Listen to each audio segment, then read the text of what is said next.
오늘의 말씀은 사도행전 7장 51절에서 60절까지의 말씀을 다 함께 읽겠습니다. 소리내어서 함께 읽겠습니다.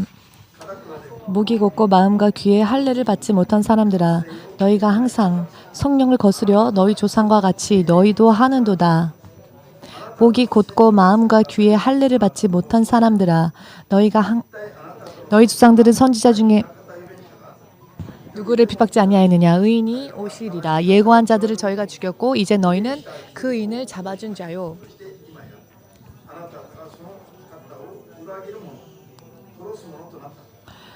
너희가 천사의 전한 율법을 받고도 지키지 아니하였도다 하니라. 저희가 이 말을 듣고 마음에 찔려 저를 향하여 이를 갈거늘 스데반이 성령이 충만하여 하늘을 우러러 주목하여 하나님의 영광과 및 예수께서 하나님의 우편에 서신 것을 보고 말하되 보라 하늘이 열리고 인자가 하나님 우편에 서 계심을 보노라 한데 저희가 큰 소리를 지르며 귀를 막고 일심으로 그에게 달려들어 성 밖에 내치고 돌로 칠세 증인들이 옷을 벗어 사울이라 하는 청년의 발 앞에 두니라. 저희가 돌로 스데반을 치니 스데반이 부르짖어 가로되 내 주 예수여 내 영혼을 받으소서 하고 무릎을 꿇고 크게 불러 가로되 주여 이 죄를 저들에게 돌리지 마소서. 이 말을 하고 자니라. 아멘. 기도하시겠습니다. 만군의 주 되신 하나님, 이 시간도 이 자리를 보고 계시며 이 자리에 있는 한 사람 한 사람의 마음의 깊은 곳까지 꿰뚫어 보시고 살펴보시며 믿음으로 주 앞에 나아가는 자들에게 응답하여 주시는 그 약속을 지켜주시는 주 되신 예수님, 주님의 뜻에 합당한 예배가 될 수 있도록 주의 성령께 모든 것을 맡기오니 주의 성령으로 주의 뜻에 합당하게 오늘 이 모든 예배를 드릴 수 있도록 인도하여 주시옵소서. 예수께서 행하시고 약속하여 주신 대로 영원한 생명의 부활의 능력이 이 자리에 있는 모든 주의 자녀들 가운데 이제 이 시간으로부터 영원토록 함께 있을 수 있도록 도와주시옵소서. 믿음으로 시작되어진 이 인생이 믿음으로 영원히 생명의 열매를 반드시 맺을 수 있도록 축복하여 주시옵소서. 육의 생각으로 속거나 지거나 다시 예전의 삶으로 돌아가는 자들이 없도록 이 시간도 진리의 말씀, 생명의 말씀을 통하여서 확실히 지금까지 보이지 않았던 길을 보여주시옵소서. 예수님의 이름을 믿는 자들이 어떻게 살면 영원히 후회가 없이 살 수 있을까? 그와 같은 삶을 확실히 알 수 있게 하여 주시옵소서. 우리가 사람으로 태어난 그 목적이 무엇인지 확실하게 깨닫게 하여 주시옵소서. 어두움 가운데에서 방황하며 헤매고 있던 내 과거의 인생 두 번 다시 꿈속에서라도 돌아가는 일이 없도록 지켜주시옵소서. 예수님의 이름으로 기도합니다. 아멘. 할렐루야.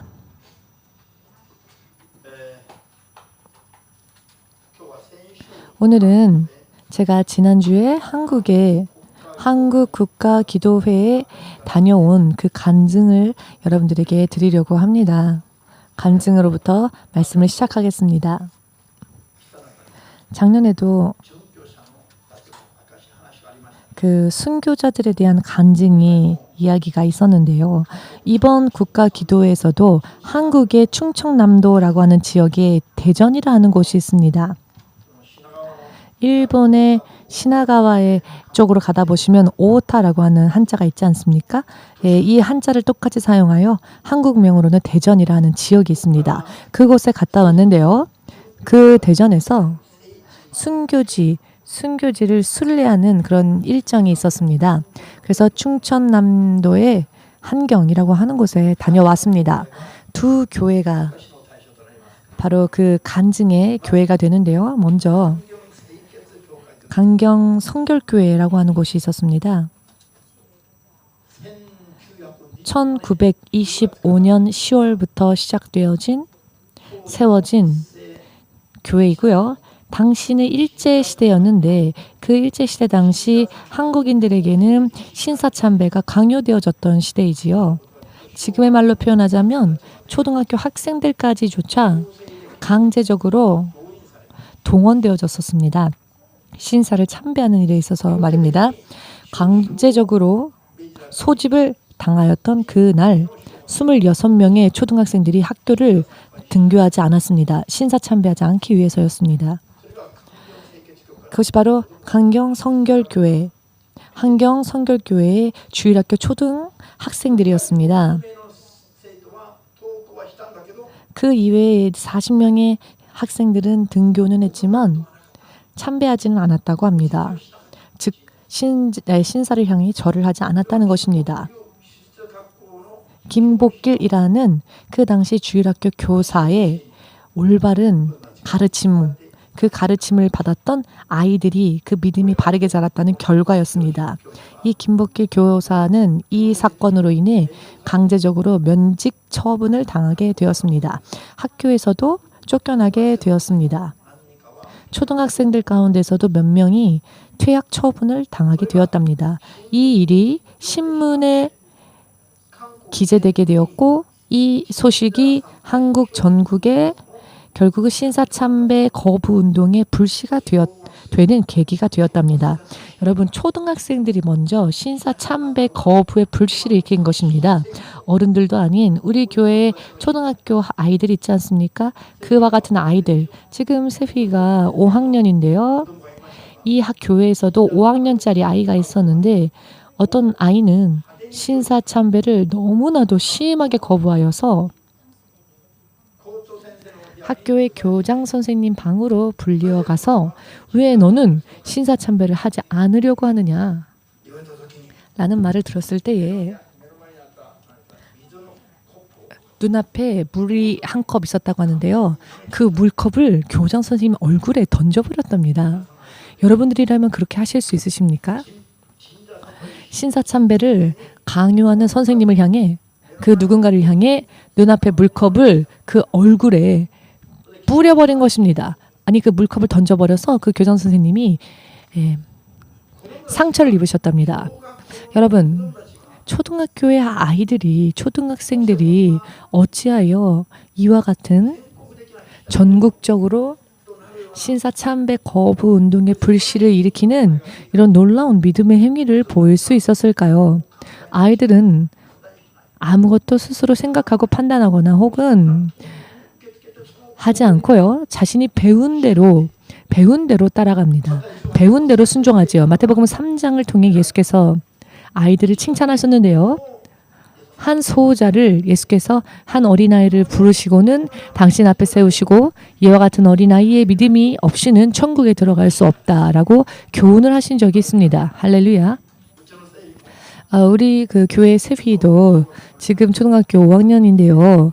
2학년 때였던 것 같습니다. 학교에서 수업의 일괄적인 배움으로써 신사에 가는 그런 수업과 같은 사회 수업이 있었다고 합니다. 그때 그 신사 앞에 서서 나는 안 들어가겠다라고 거부를 했답니다. 그랬더니 담임 선생님이 너는 왜 안 들어가니? 라고 하니까 나는 크리스찬이라서요 라고 대답을 했답니다. 저는 크리스찬이라 이런저런 사정이 있습니다 라고 그 어른 선생님에게 그렇게 거절하고는 자기는 들어가지 않았답니다.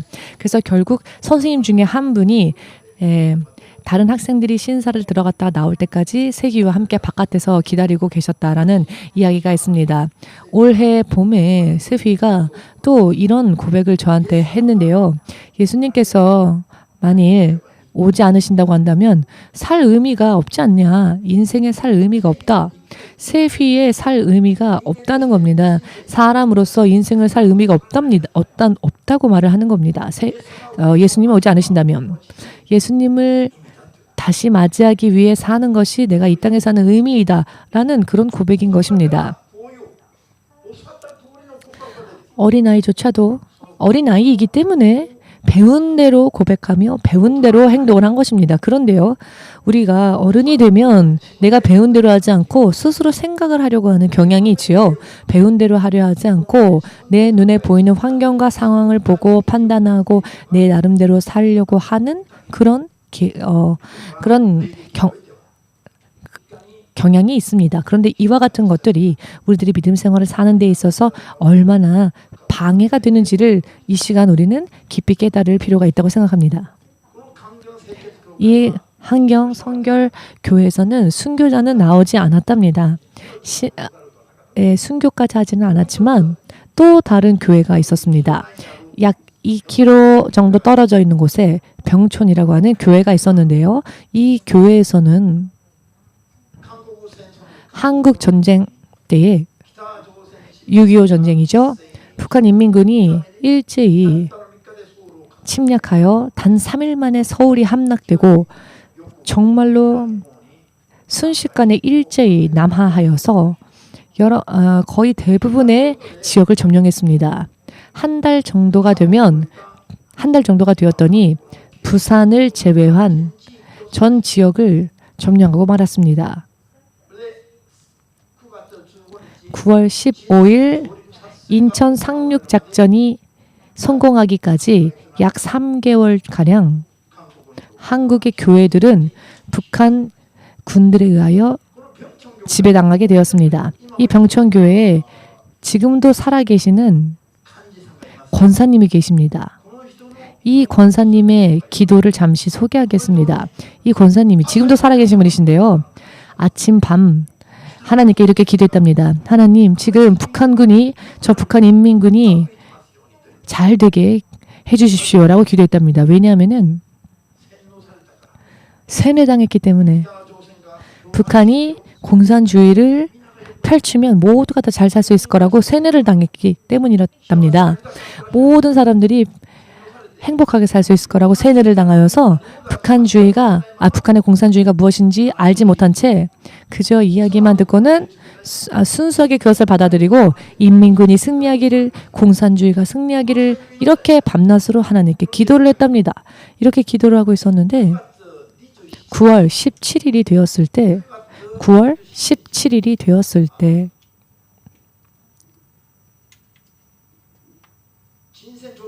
인천 상륙 작전 후에 북한 인민군이 한국 전토에서 퇴각을 하게 되었습니다. 퇴각을 하게 되었을 때에 저들은 먼저 크리스천들을 무작위로 죽이고 살해했습니다. 이 병천 교회에 2살짜리 아기를 키우고 있는 어머니가 있었는데 이 아기 엄마가 9월 28일 아침에 이 권사님, 노미전이라고 하시는 권사님 집에 몰래 숨어 들어와서 이런 말 하더랍니다. 내가 인민군의 살인자 명단에 대한 이야기를 얼핏 엿들었는데 어제도 죽였는데 오늘 당신과 나도 살해의 대상자로 포함되어 있다는 이야기를 들었다. 그러니 하나만 기억해라. 만일 끌려가서 죽는 일이 있다 할지라도 우리는 예수님을 부인하지 말자. 그리고 우리 이렇게 기도합시다. 그 기도가 무슨 기도였냐면은 오 주님, 나의 영을 받아 주시옵소서. 왜 아멘 안 하십니까? 이런 이야기에 아멘하면 내가 지금이라도 혹시 죽는 건 아닐까? 혹은 순교하는 건 아닐까? 라고 의심하거나 걱정하지 마십시오. 그런 이야기가 아닙니다. 만일 이런 일이 터진다면 그렇게 기도해야 한다는 것입니다. 지금 아멘 하면은 내가 죽는 게 아닐까 해서 아멘도 안 하는 그런 어리석은 일은 하지 마시고요. 할렐루야.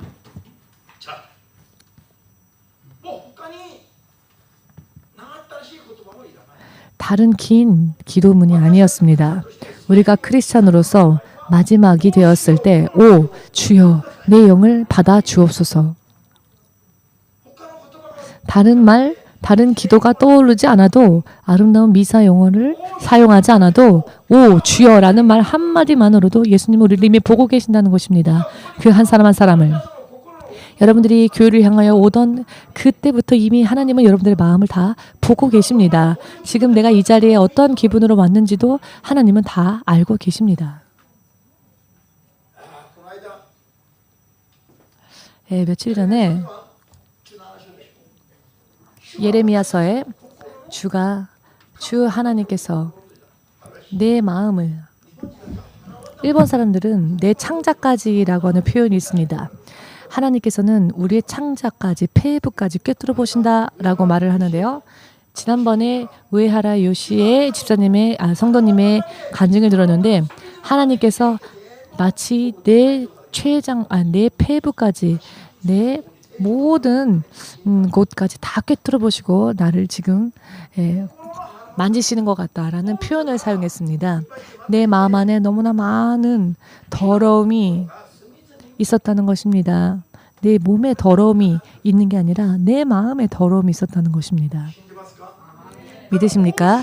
그렇기 때문에 오 주여 라고 부르는 것만으로도 어떠한 기분으로 우리가 주님을 불렀는지 하나님은 알고 계신다는 것입니다. 많은 용어를 이야기하지 않아도 오 주여라고 부르는 것만으로도 어쩌면은 오 주여라고 부르짖는 순간에 목이 날아갈 수도 있는 것이거든요.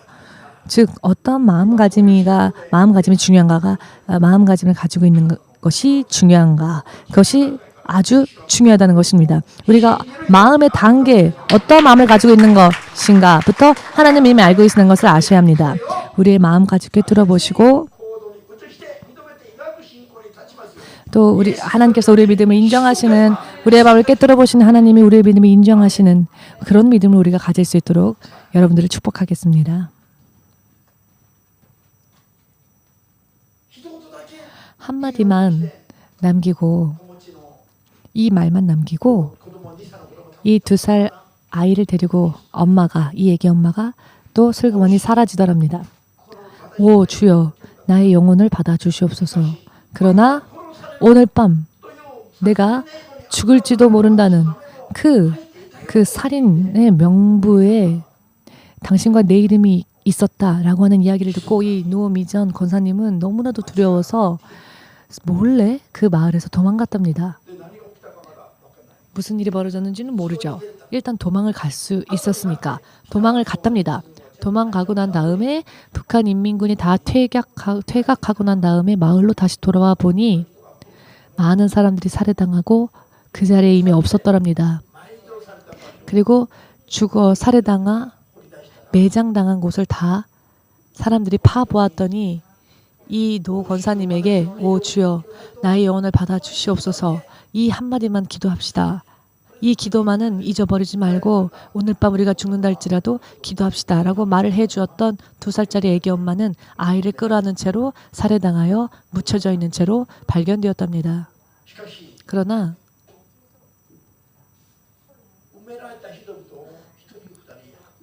매장되어진 한 사람 한 사람을 파헤쳐 보았더니 모두가 다 2배 정도 몸이 부어있는 상태였답니다. 즉 그냥 죽임을 당한 게 아니라 너무나도 심하게 죽임을 당한 겁니다. 자, 곡괭이가 있죠. 곡괭이나 삽으로 혹은 맷돌을 아시죠? 맷돌에 절구가 있는데요. 아주 두꺼운 절구 등등으로 머리부터 사람들을 때렸던 그 흔적이 남아있더랍니다. 그래서 머리가 두개골이 완전히 깨져버려서 두개골 안에 있는 뇌가 다 빠져나온 사람들도 있는가 하면 이와 같이 참혹하게 살해당하였기 때문에 온 몸이 모두가 대부분 2배 이상 부어있는 상태로 발견되어졌답니다. 그런데 이 2살짜리 애기 엄마는 자기 아기를 끌어안은 채 죽어가면서도 아기를 끌어안은 채, 여러분 참 참혹하지 않습니까? 그리고 너무나도 슬픈 이야기이기도 합니다. 여성분이 39, 남성분이 27분, 총 66명. 66명. 그런데 여러분, 신약 성경과 구약 성경 39, 신약 성경 27 합하면 성경이 66권입니다. 성경이 66권으로 이루어져 있는데요. 그때 순교당한 사람들의 숫자가 66권. 성경과 같은 숫자로 여성분들이 37, 남성분들이 24명, 이렇게 66명이 단 이틀 만에 죽임을 당한 것입니다. 단 이틀 만에. 인민군이 쳐들어왔을 때는 오히려 이 권사님은 잘 몰랐기 때문에 인민군이 승리하기를 기도했답니다. 그런데 오히려 저들이 크리스찬들을, 우리들을 죽이려고 할 줄이야. 평화로웠던 마을에서 단 이틀이라는 시간 동안 66명의 사람들이 세상을 떠난 것입니다. 순식간에 이런 일이 벌어지게 된 것이죠. 이것은 1950년 9월 27일, 9월 28일 이 양일간에 일어났던 일이었습니다. 평화로웠던 땅에 인민군이 잘 되기를 기도하고 기도했었는데 오히려 그 인민군들은 순식간에 살인자들이 되어 사람들을 죽였다는 것입니다. 만일 이와 같은 일들이 일어날 것이라는 것을 이틀 전이라도 일주일 전이라도 얘기를 했던 사람들이 있었다면은 이런 피해에 휘말리지는 않았겠지요. 그러나 사람들의 눈에는 이것이 보이지 않습니다. 마사미치상은 아침에 넘어져서 이마가 깨졌는데요. 사실 이렇게 출혈이 날 정도로 상처를 당할 줄이야 넘어지기 1분 전만 해도 몰랐을 겁니다. 즉 사람의 운명은 이와 같은 것입니다. 여러분은 무엇을 가지고 계십니까? 머리에 지식과 지혜가 있으십니까? 그러나 그 지식과 지혜가 실상은 여러분들의 전락해가는 운명이나 인생을 건져낼 수 있을까 자문자답해 보십시오. 할 수 있다고 생각하는 사람들은 하나님을 모르는 사람들입니다. 그러나 단 1초라도 다윗의 고백과 같이 한 발짝 내 앞에 죽음이 엎드리고 있고 한 발짝 앞에 죽음이 엎드려 있고 인생이라는 것은 원래 사람이 사람의 힘으로 제어할 수 있는 것이 아닙니다. 공부하면 내 인생을 스스로 컨트롤할 수 있을까요? 고린도전서 말씀을 보시면 예수님께서는 이런 말씀을 하셨습니다. 이 세상에 있는 슬기로운 사람들의 지혜를 하나님께서 어떻게 생각하시느냐? 허무한 것이다. 세상의 모든 지혜들을 하나님은 헛되다라고 말씀하십니다. 세상에 있는 사람들은 그 지식과 그 지혜, 이 모든 것들이 사실은 여러분 모든 지혜도 모든 지식도 그리스도의 안에 있습니다. 여러분도 저도 사도 바울도 아볼로도 모두가 다 하나님의 것이었습니다. 이거는 내 것이다 라고 말할 수 있는 게 사실 우리의 인생에는 없습니다. 모든 것이 예수님으로 인해 만들어졌으며 예수님으로 인해 지음받아졌고 예수님께서 허락하여 주심으로 우리가 누릴 수 있는 것입니다. 온 세계 모든 것이 하나님의 것입니다. 어찌하여 크리스찬이 되었음에도 불구하고 왜 이와 같은 것들을 인정하지 못하고 살까요? 왜 언제나 우리는 말뿐일까요? 막상 일이 터지면 정말로 내 것은 실상 아무것도 없구나라는 것을 우리는 알 수 있는데요. 그러나 아무런 일도 터지지 않고 평화롭고 평온하기 때문에 스스로를 자랑합니다. 이 내가 가지고 있는 것을 내 것이라고 생각합니다. 어쩌면 오늘 밤에 혹은 내일 내 인생의 마지막 순간이 닥쳐올지도 모르는데 그런데 우리는 우리 인생의 마지막을 예측하지 못하죠. 그 마지막에 닥쳐왔을 때 내 스스로 내 생명을 지킬 수가 있습니까? 그럴 수 없죠. 자, 이 아기 엄마는 그 아이를 마지막까지 끌어안고 있었습니다. 그렇지만 그 아이를 지킬 수는 없었죠. 왜냐하면 사람은 생명을 지킬 수 있는 근본적인 힘이 없기 때문입니다. 저는 차를 운전할 때마다 이런 생각을 합니다. 특히 다른 사람이 운전하는 차를 탈 때 이 운전하는 사람 손에 내 생명이 달려있구나 라는 생각을 한번 해봅니다.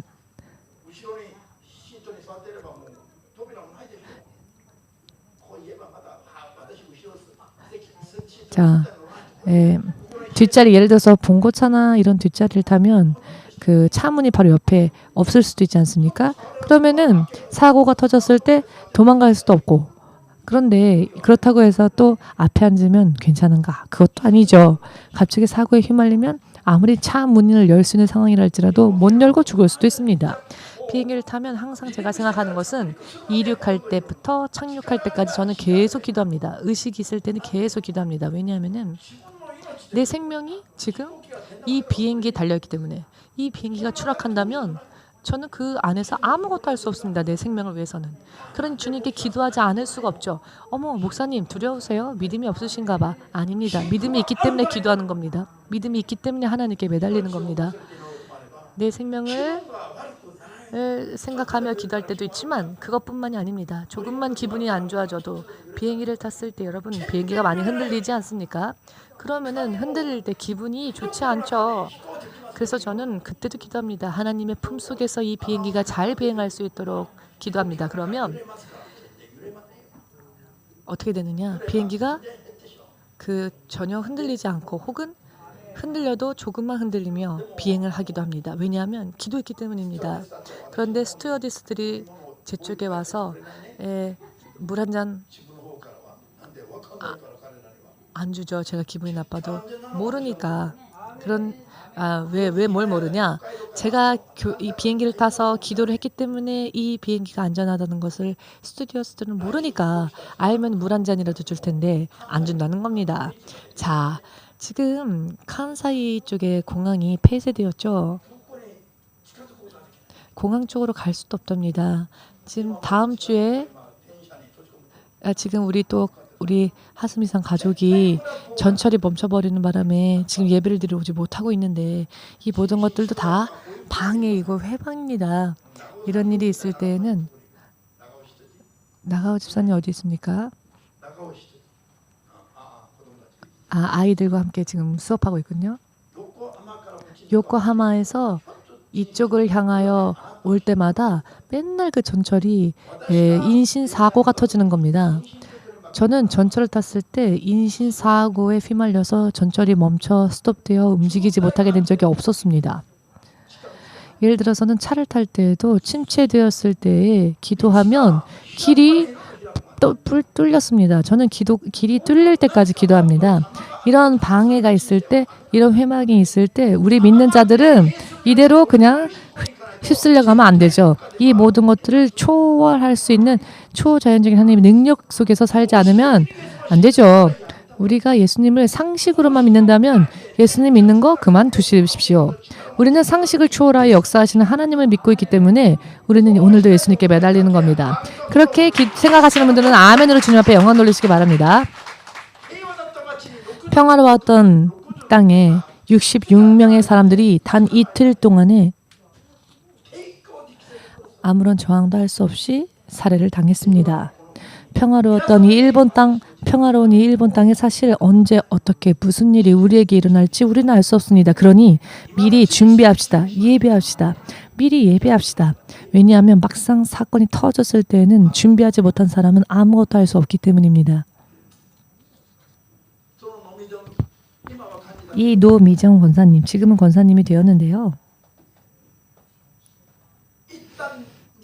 일단은 도망을 갔고 그 후에 마을로 돌아와 보니 66명의 성도들이 살해를 당했고 모두 다 찾지를 못했답니다. 시신도. 다시 마을로 돌아오고 난 뒤에는 내가 도망갔다라고 하는 그 부끄러움과 그 수치 때문에 내가 앞으로 어떻게 살아야 할까? 내가 앞으로 살 수 있을까? 이 권사님의 선택은 기도하는 동안 하나님께서 선택하게 해주신 것은 무엇이었느냐? 전도였습니다. 그 순간부터는 이 마을 저 마을을 다 다니면서 이분이 전도를 하기 시작했습니다. 여러분, 육적으로 생각을 해보면 한 교회에서 66명의 신자가 죽었다, 살해당했다, 순교했다라고 하면은요, 기분 나쁘다, 음침하다, 침울하다, 무언가 가까이 가고 싶지 않다라는 생각을 할지 모릅니다. 크리스천들 가운데서도 그런 생각을 할지 모릅니다. 그러나 그 후에 교회는 2배, 3배로 부흥하였답니다. 이 교회가. 그래요 200명 가깝게 작았던 교회가 순교의 일이 있고 난 뒤에 200명 가깝게 부흥했답니다. 여러분 이 일이 왜 이렇게 되었냐면 교회는요 사람이 운영하는 곳이 아닙니다. 교회는 하나님께서 당신의 뜻대로 다스리시고 하나님께서 운영하시는 바로 하나님의 것이기 때문입니다. 아멘 되십니까? 66명이 단 이틀 동안에 모두가 다 죽고 말았습니다. 순교했습니다. 여러분 믿음이 없으면 당연히 도망가지요. 그런데 도망간다고 하는 것은 무엇을 의미하는가?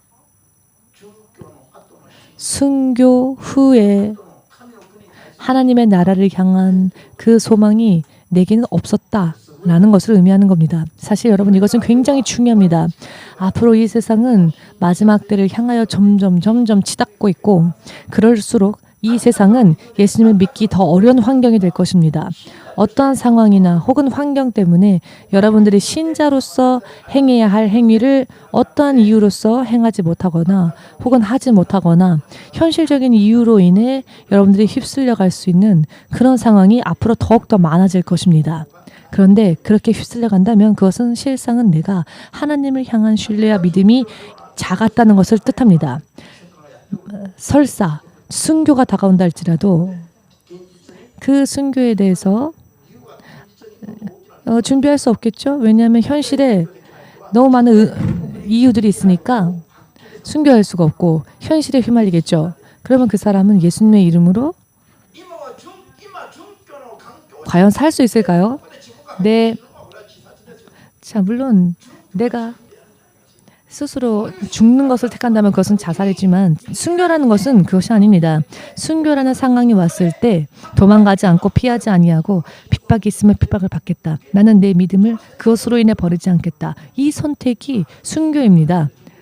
미리 준비해서 자 그러면 내가 먼저 순교하자 해서 저부지산에 올라가서 그런 순교의 날이 다가오기 전에 평화로운 날에 스스로 생명을 버린다면 그것은 자살입니다. 순교라는 것은 닥쳐오는 상황과 환경 속에서 내 믿음이 포기되어지도록 종용당할 때 도망가지 않고 포기하지 않는 것입니다. 설령 포기하지 않는 것이 내 육신의 생명을 버리는 일이 된다 할지라도 믿음을 포기하지 않는 것입니다.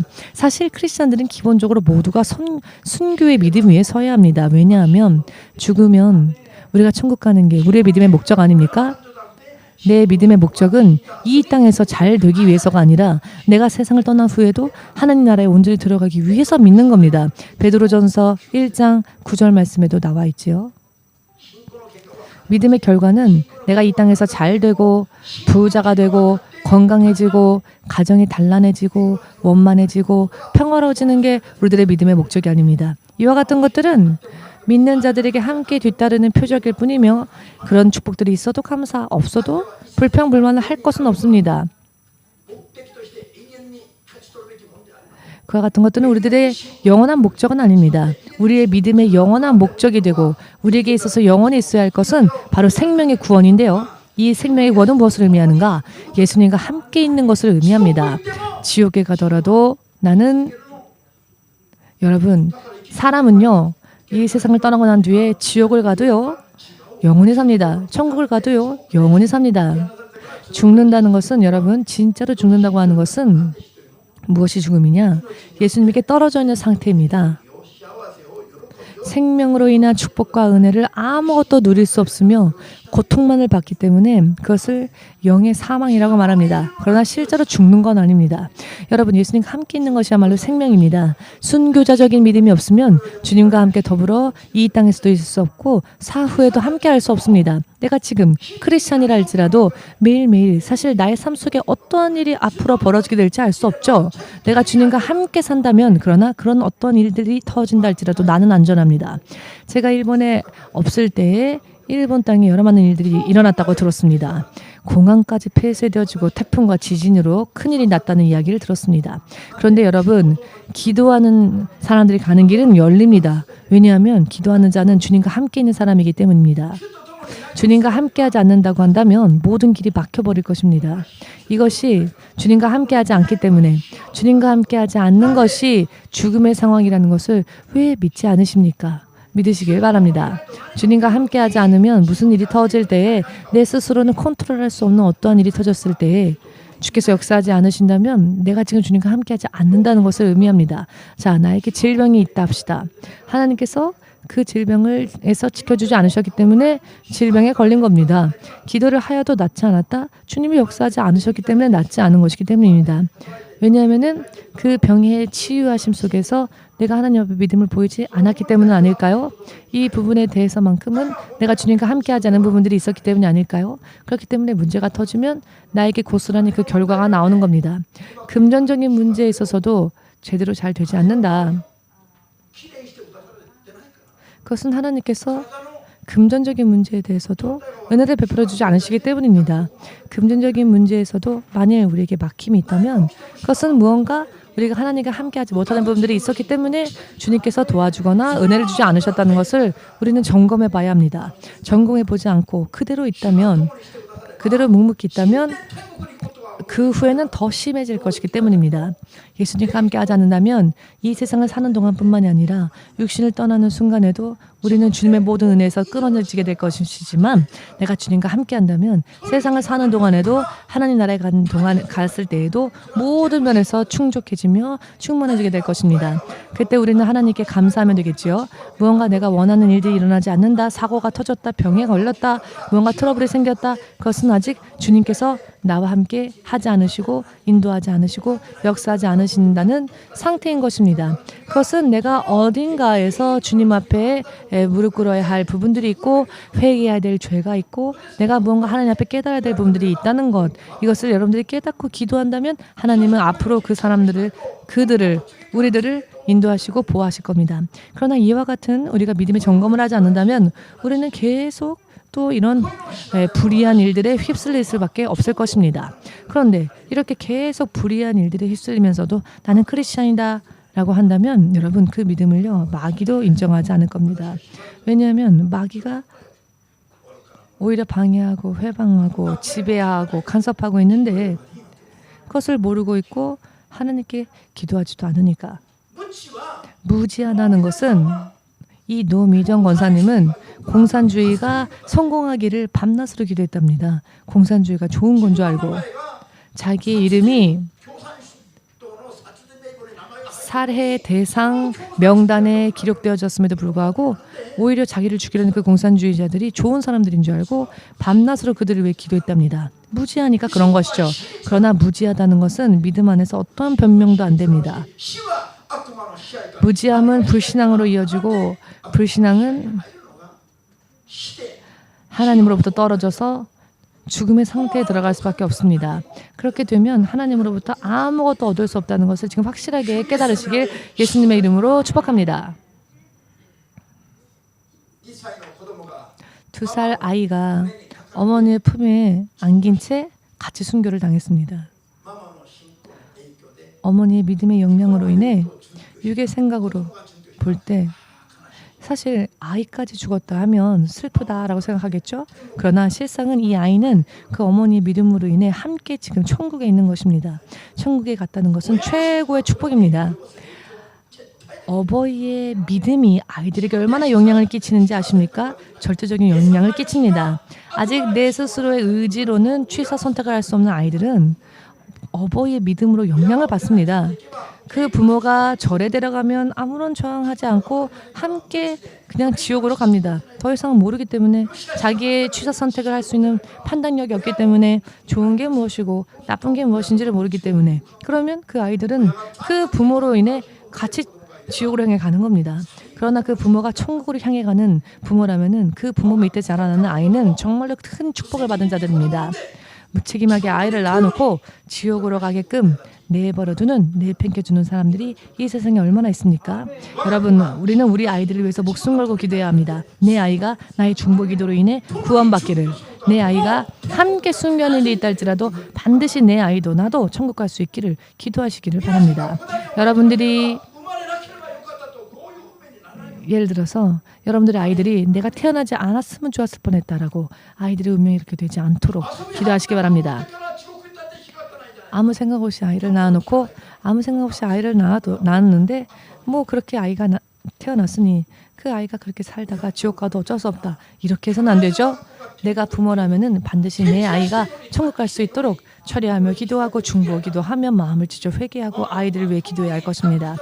내 아이가 나와 함께 더불어 순교하는 일이 있다 할지라도 나의 아이가 나와 함께 더불어 천국 갈 수 있도록 우리가 소망하며 지금 이 순간부터 기도하지 않으면은 갑자기 돌연 이틀 만에 순교를 당하는 사람들이 일어났는데요. 저들이 죄인이기 때문에 그렇습니까? 아닙니다. 저들이 죽음도 두려워하지 않는 순교자적 믿음을 가지고 있었기 때문입니다. 그래서 저들을 통해 한국 전토의 좋은 모범을 보이셨습니다. 순교는요, 아무나 할 수 있는 게 아닙니다. 구원은요, 모든 사람들의 것은 아닙니다. 믿음이 인정되어진 자, 부름받은 자는 많으나 택함받은 자는 적다 하셨습니다. 순교도요, 그런 찬스가 주어졌을 때 믿음을 굽히지 않고 순교자적 믿음을 가진 사람만이 순교할 수 있습니다. 사실 순교는요, 특별한 축복입니다. 순교는 어버이와 더불어 혹은 아이와 더불어 함께 누군가가 희생당하였다 할지라도 그것은 비참한 일이 아닙니다. 그 다음 순간 영광스러운 예수님의 품에 안기게 되기 때문입니다. 이것을 믿기 때문에 도망가지 않고 피하지 않고 아이와 함께 순교의 길을 택한 것입니다. 아멘 되십니까? 여러분들이 죽으면 천국 혹은 지옥이 반드시 기다리고 있다는 것을 믿으십니까? 여러분 그것을 믿으십시오. 불신앙인 상태에서 내가 마지막 죽음을 맞이한다면 그것은 정말 큰일이 납니다. 사람이 절망하고 모든 희망이 단절되어져서 자살을 하지요. 자살하는 사람들은 그런 이유 때문에 자살을 합니다. 세상을 살아봤자 아무런 희망이 없다. 모든 소망과 희망에서 단절되어진 자들은 세상이 너무나 고통스러워서 자살을 택하지요. 죽음을 택합니다. 사는 것을 포기합니다. 세상에 희망이 없기 때문에 세상에서 사는 것을 포기하죠. 그것을 자살이라고 합니다. 순교하지 못하는 사람들은 죽으면 예수님이 기다리고 계신다라는 것을 믿지 않는 자들은 순교를 못합니다. 오늘 스데반을 보십시오. 이 스데반이 설교한 뒤에 저를 핍박하는 자들을 향해 스데반이 그들을 보고는 무엇이었습니까? 누가복음 22장 9절을 보시면 예수께서 체포당하시던 날 밤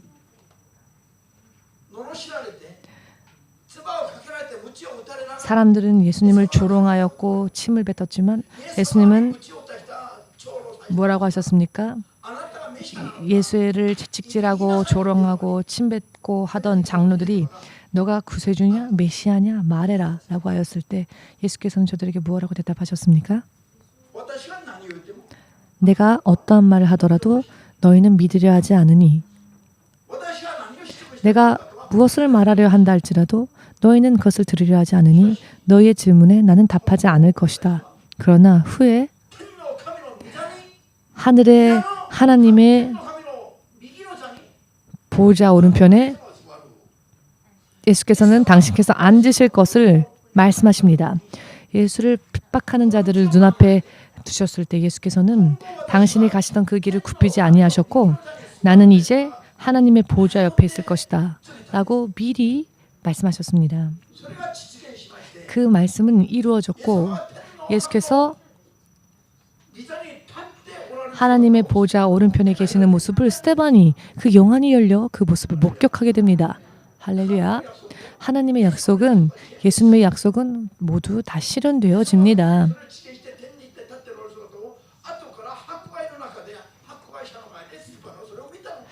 그리고 예수께서는 실제로 부활하시고 하늘의 보좌 오른편에 계시는 모습을 스데반은 영안이 열려 보게 되었고 스데반은 말합니다. 보라, 내가 하나님의 어린 양이 하나님의 보좌 오른편에 계심을 보노라 라고 자기가 보는 것을 그대로 전하였지요. 그랬더니 이 말을 들었던 사람들이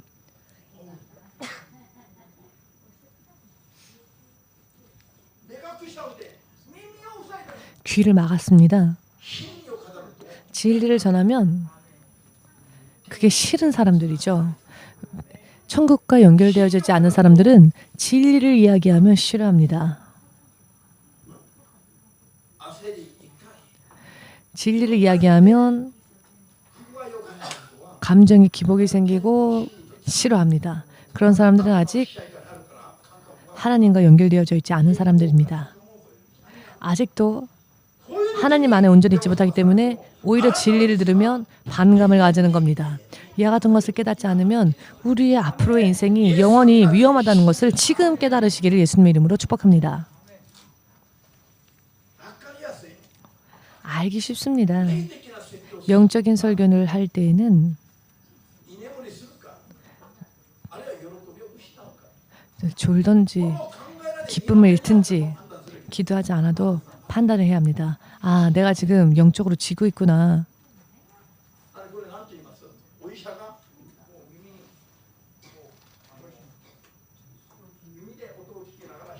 의사가 청진기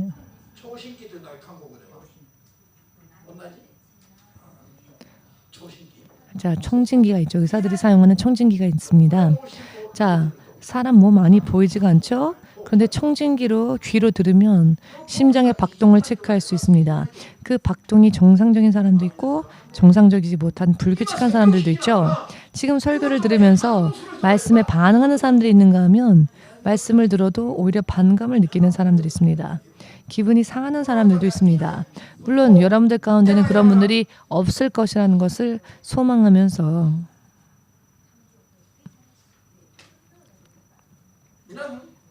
여러분, 우리 인생은 하루가 아깝습니다. 하루가 아깝습니다. 우리 하루가 또 어떻게 될지 모르는 거니까요. 어제나 오늘이나 이 일본 땅에는 매일 3,000명 정도의 사람들이 이 일본 땅에 사망자가 나온답니다. 여러분들이 그 광경을 보고 계십니까? 저 사고로 40명이 죽었다든지 이와 같은 일들이 일어나지 않아도요. 평화롭고 평온하게 보여도요. 아무런 일이 일어나지 않아도요. 사실 일본 땅에서만 해도 하루에 3,000명의 사람들이 세상을 떠납니다. 그런데 하루에 3,000명의 사람들이 세상을 떠나는 거는 생각하지 않은 채 태풍으로 40명이 죽으면 큰일이 났다라고 하지요. 여러분, 이와 같은 영적인 것들에 대한 감각이 없기 때문에 눈에 보이는 것들에 대해서는 반응하지만 자극적인 부분에 대해서는 반응하지만 눈에 보이지 않는 것들에 대해서는 반응하지 않는 것은 영적으로 아직도 잠들었기 때문입니다.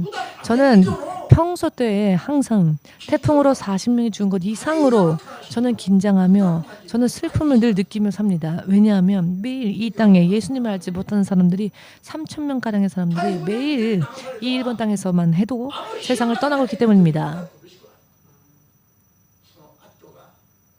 태풍은 그나마 낫습니다. 왜냐하면 태풍 후에 죽음 후에 불의 고통이 기다리고 있기 때문입니다.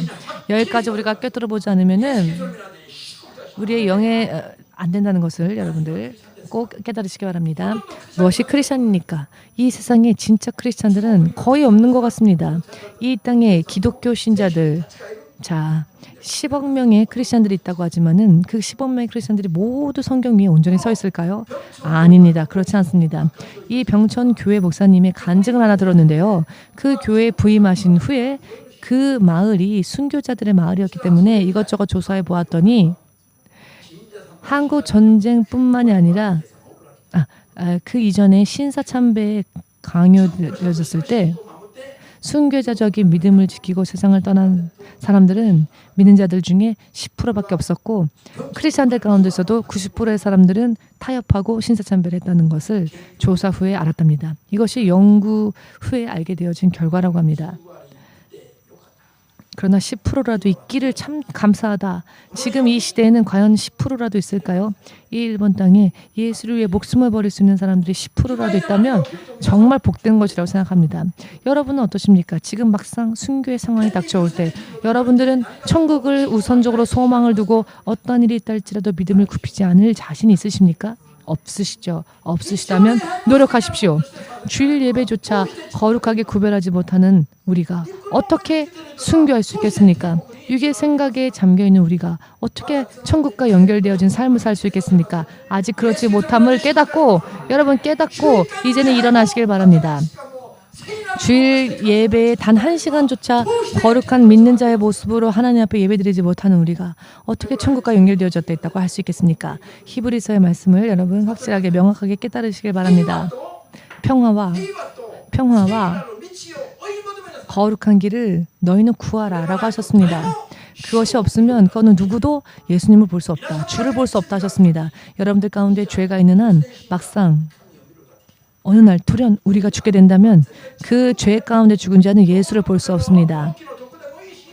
병상이라도 좋고 인생의 구렁텅이 속에서라도 좋고 혹은 우에노 공원에서라도 좋으니 모든 것을 다 잃고 우에노 공원으로 쫓겨난 그런 상황이라 할지라도 좋으니 그때에 나의 삶을 돌아보고 믿음으로 내가 설 수 있도록 기도하시길 바랍니다.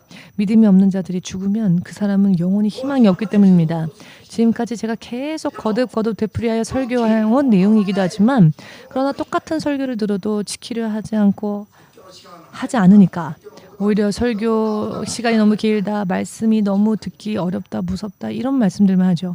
하나님의 뜻대로 깨닫고 쫓아가려 하기보다는 말씀이 듣기 어렵다, 힘들다 이런 말들만 합니다. 여러분 깨어서 기도하시길 바랍니다. 깨어서 기도하라는 뜻은 마귀에게 지지 않을 정도까지 기도하라는 것입니다. 하나님께서는 여러분들을 쓰러뜨리는 분이 아니십니다. 하나님은 여러분을 병으로 묶으시는 분이 아니십니다. 이 모든 것들은 마귀로부터 옵니다. 내 인생 가운데 고통이 있다면 그것은 마귀로부터 온 것이라는 것을 인정하시고 이길 때까지 싸우십시오. 기도함으로 매달리십시오. 마귀가 사람을 쓰러뜨리는 것은 굉장히 간단합니다. 우리가 성령과 함께 하지 않으면 우리는 마귀의 앞에 간단하게 쓰러질 수밖에 없습니다. 우리 교회가 지금까지 항상 강조해왔던 말씀, 앞으로 정말로 이 땅에 있어서 빛과 같이 정말로 일어나는 그 때가 올 것입니다. 국가기도회에 가서 그 전까지 제가 걱정했었던 목사님이 있었는데요. 이 목사님이 이번에는 나타나지를 않았습니다. 사실 그렇게 되지 않기를 위해 기도했는데 결과가 그렇게 되어버렸습니다.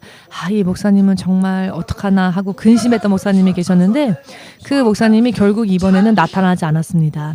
여러분 이게 무슨 말씀의 뜻이냐면은 하나님을 기다리시지만 아무리 기다리셔도 돌아오려 하지 않으면은 하나님께서는 그 사람이 설사 목사라 할지라도 하나님께서는 촛대로 옮기시는 때가 있다는 것입니다. 제가 언제나 말씀드리지만 지금은 축정이와 알곡을 하나님이 나누시는 때입니다. 하나님은 진짜 크리스찬과 그렇지 않은 크리스찬들 나누십니다. 축정이와 알곡을 나누십니다. 이것은 저의 개인적인 생각이 아닙니다. 개인적인 생각으로 이런 이야기를 할 수는 없습니다. 우리가 이 땅에서 이 시대에 살 때 우리는 하나님께서 예수께서 다시 오실 때 그 예수를 맞이할 수 있을 만한 믿음에 서지 않으면은 여러분 축정이와 알곡으로 나누어질 때 알곡이 아닌 축정이로 나누어지게 될 것입니다. 이것은 여러분들이 보고 있는 그 때에 여러분들 눈앞에 점점 그런 변화가 일어나는 것을 여러분들 볼 수 있을 것입니다. 그런데 지금도 모르겠어요 하는 분들은 설교를 들어도 모르겠어요 하는 분들은 집에 돌아가서 자지 마시고 울며 기도하십시오. 내 영이 둔감해서 내 영이 잠들어서 깨닫지 못하는구나. 바로 그것이기 때문입니다. 의미를 이해하시겠습니까?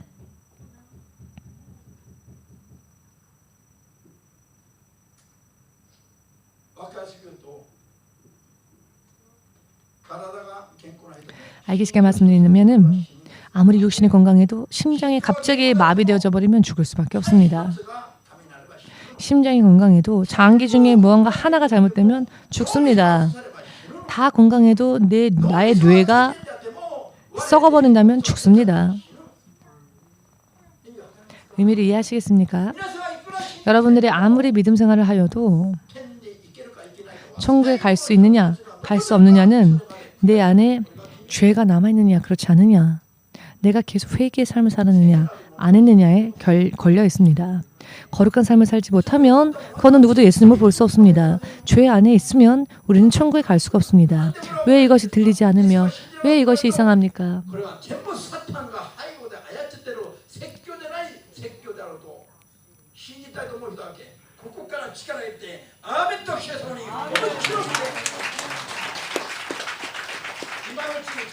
지금 바로 이때에 하나님께서 어떤 말씀을 명하시건 네 아멘 그대로 하겠습니다. 내가 내 생명을 던지는 일이 있다 할지라도 하겠습니다 라고 하는 믿음에 서시길 바랍니다. 이것은 퍼포먼스를 의미하는 게 아닙니다. 어떤 사람은 그 믿음이 합격되어 흥분과 기쁨과 감사 가운데에서 하늘로 올라가는 사람들이 있는가 하면 어떤 사람들은 정말로 순교의 삶을 살지 않으면 더 이상의 희망이 없는 7년대 환란에 남겨지는 그러한 사람들도 있을 것인데 그러한 사람들은 두려움과 공포 때문에 스스로 머리를 바닥에 박으며 견디지 못할 겁니다. 제 정신으로는 있을 수 없을 겁니다.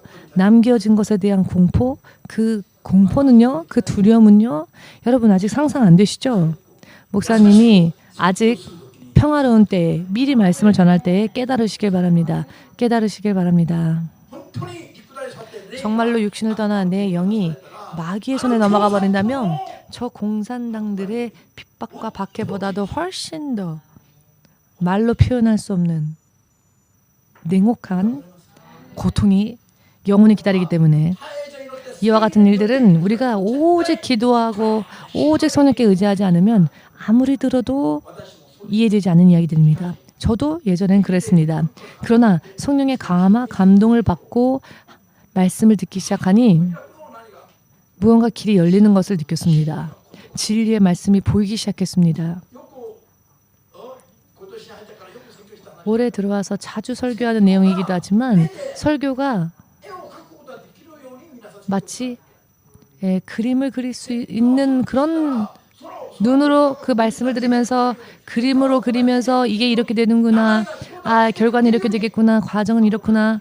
이럴 정도로 깨닫지 않으면 안 된다는 이야기를 말씀드렸을 겁니다. 그런 이미지가 떠오르지 않기 때문에 말씀을 들어도 막연하고 이해가 안 되고 어렵게만 느껴지고 밥 먹을 때만 제일 좋고 이것은 문제가 큽니다. 아멘 되십니까? 목사님은 할 수만 있거든 설교를 사실 부드럽게 하고 싶습니다. 부드러운 건 무엇일까요? 여러분들을 천국으로 반드시 데려가는 설교야말로 가장 부드러운 설교입니다. 너는 됐어. 너는 그냥 가. 이런 것은 부드러운 설교가 아닙니다.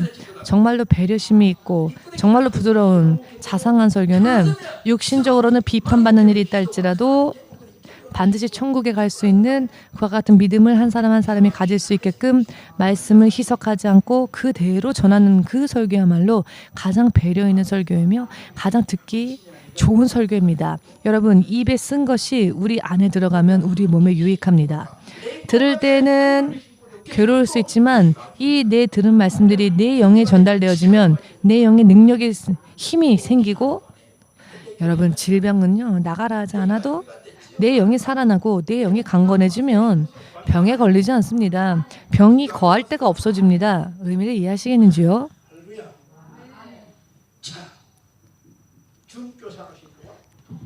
순교자들의 믿음은 사실 특별한 믿음은 아닙니다. 사실은 크리스찬이라면 누구라도 다 가지고 있어야 할 믿음입니다. 그런데 왜 죽고 싶지 않을까요? 사후에 대한 확신이 없기 때문에 하나님의 나라에 대한 소망이 없기 때문에 죽기 싫은 겁니다. 저는 제 개인적으로는 설교가 끝나자마자 하나님이 저를 데려가신다면 정말 최고로 기쁠 것 같습니다. 그러나 아직도 인도해야 할 양들이 남아있기 때문에 저는 지금 살고 있을 뿐입니다.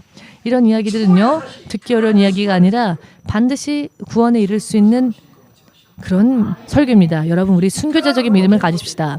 어떠한 것을 가지고 있더라도 육적인 것으로는 천국에 못 갑니다. 어떠한 일이 있다 할지라도 믿음을 굽히지 않는 설령 죽음이 기다리고 있다 할지라도 도망가지 않고 피하지 않고 뒤로 물러서지 아니하고 똑바로 걸어가서 도중에 내 목이 날아간다 할지라도 믿음의 길을 굽히지 않는 천국 가고자 하는 사람들은 모두 이와 같은 믿음을 기본적으로 가져야 합니다. 이 우리가 사는 세상이 앞으로 어떻게 될지 우리는 얘기할 수 없죠. 예수님은 말씀하셨습니다. 마지막이 되면 될수록 사랑이 어떻게 된다고요? 사랑이 식을 것이라 하셨습니다. 세상은 살기 험악하게 될 것입니다. 아멘 되십니까? 나 자신을 지킵시다. 나의 믿음을 지키고 내 생명을 지킵시다. 또한 나의 아이들을 지킵시다. 우리의 아이들을 지킵시다. 무책임하게 놔두고는 지옥에 보내지 말고 끌어안고라도 천국에 데려갑시다. 이와 같은 믿음에 섭시다. 마지막으로 여러분들의 예수님의 이름으로 축복합니다. 축복합니다. 우리 예수님의 이름 부르고 함께 기도하겠습니다.